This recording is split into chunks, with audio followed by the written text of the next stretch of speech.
On the night of October 4th, 2025, what began as a tragic highway collision in Volusia County, Florida, quickly became one of the most controversial criminal investigations in recent memory.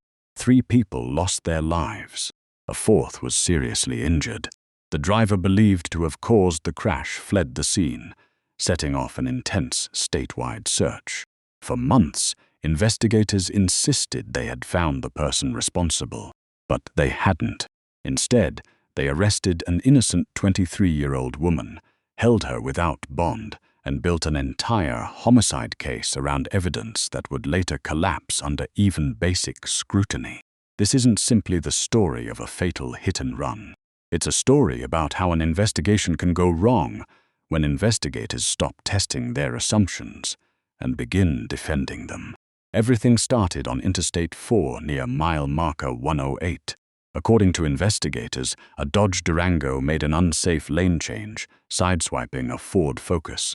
That impact triggered a devastating chain reaction, involving multiple vehicles and a group of motorcyclists.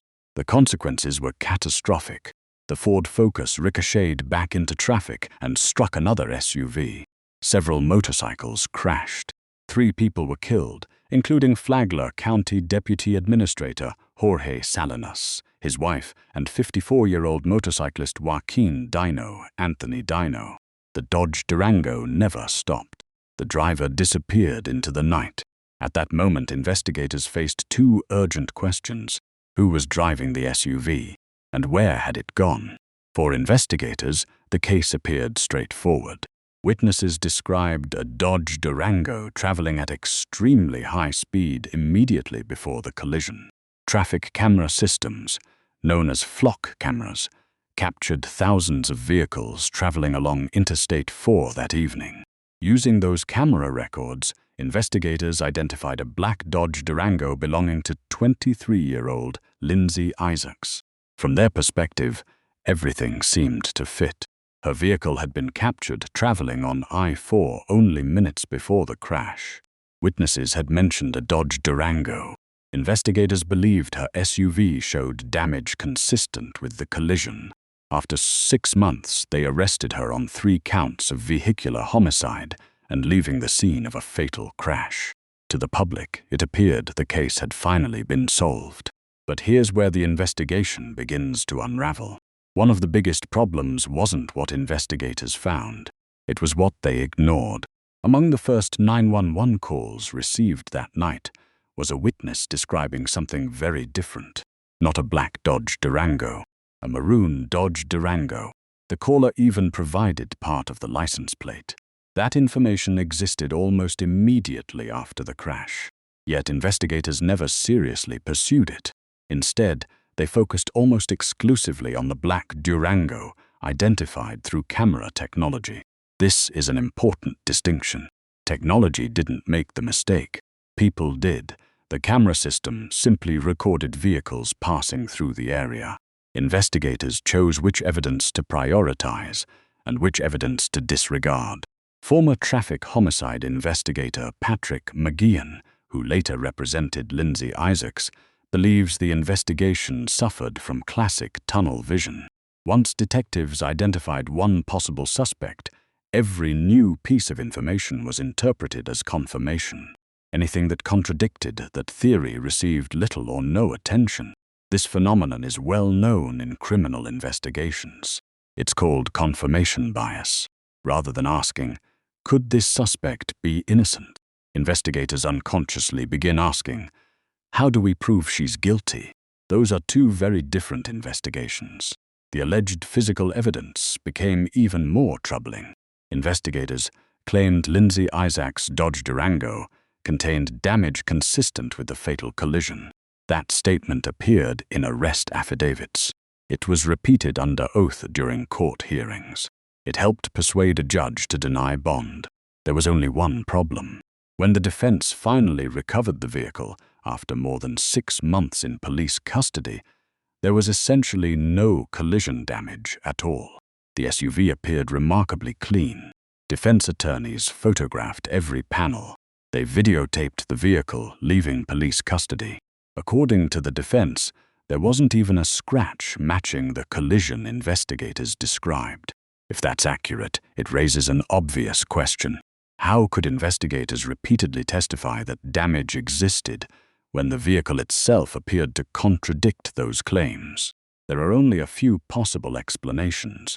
The damage was misunderstood, it was grossly exaggerated, or investigators became so convinced they had the correct suspect that they interpreted ordinary marks as evidence of a fatal crash.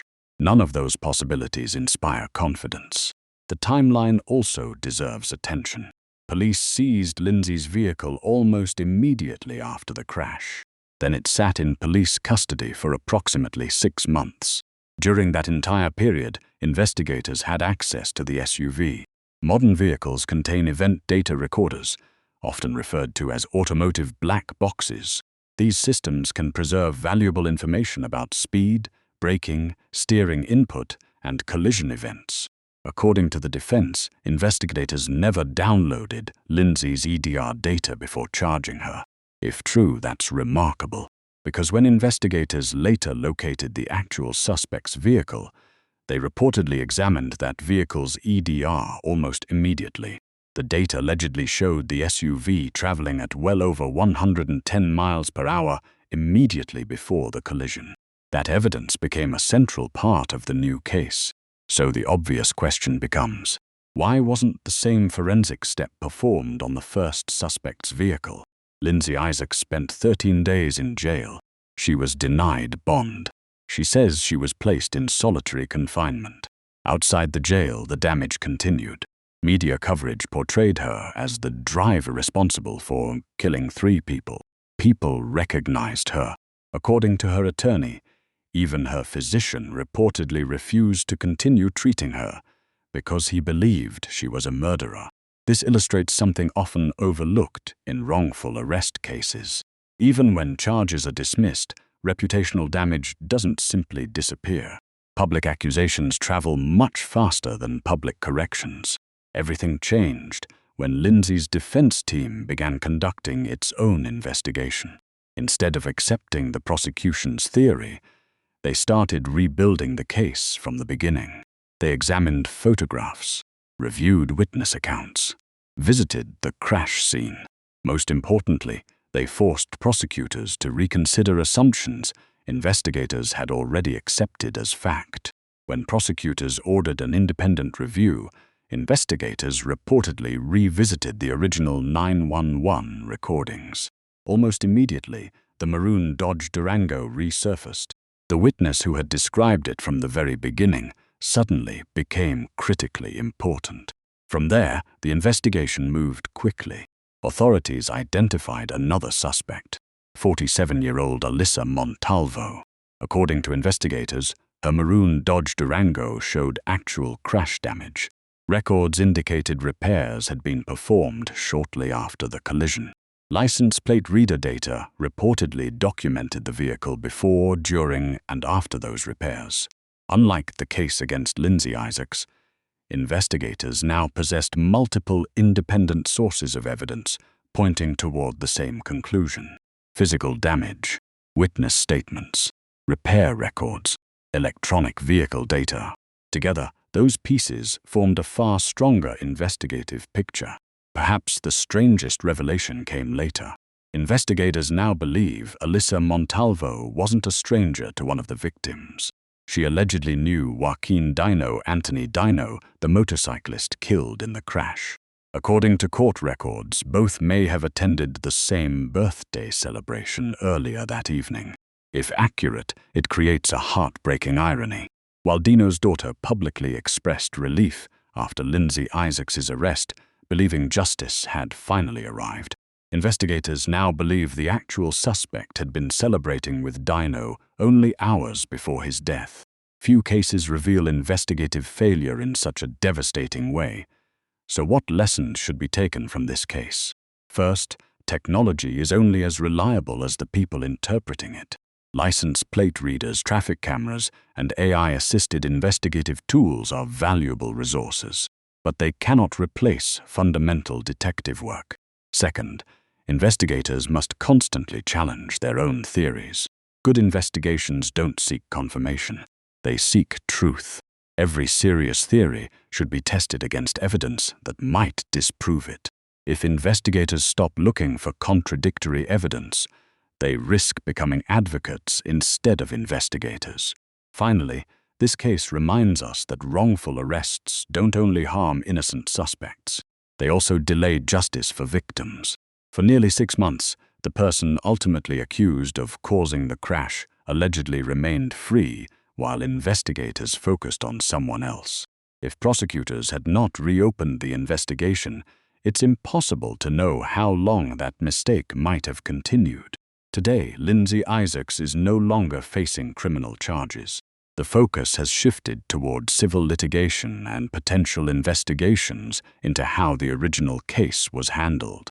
Meanwhile, alyssamontalvo now faces multiple felony charges, including vehicular homicide, leaving the scene of a fatal crash, reckless driving, and evidence tampering. Whether additional accountability follows for the original investigation remains an open question. But regardless of how those proceedings unfold, one conclusion already seems unavoidable. The greatest failure in this case wasn't the camera technology. It wasn't artificial intelligence, and it wasn't even mistaken identity. The greatest failure occurred when investigators stopped asking whether they could be wrong. Because once that happens, an investigation is no longer searching for the truth. It's searching only for evidence that supports a conclusion already made.